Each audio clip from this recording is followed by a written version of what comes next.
ಮೊದಲು, ಸ್ಕೂಲಿಗೆ ಟೈಮ್ ಆಯ್ತು.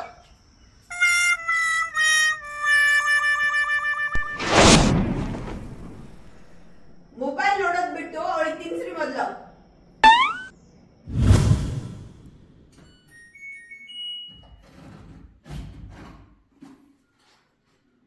ಬಾಟ್ಲೆ ಬಗ್ಗಿಸ್ಬೇಡಿ, ಬೂಚಿದೆಲ್ಲ ಅದ್ರಲ್ಲಿ ಹಾಕಿ.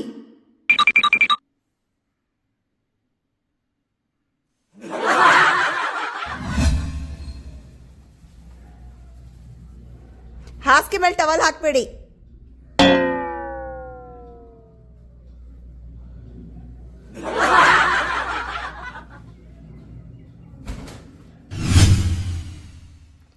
ಟಿವಿ ಆನ್ ಅಲ್ಲೇ ಇದೆಲ್ಲ ಆಫ್ ಮಾಡಿಬಿಟ್ಟು ಹೋಗಿ.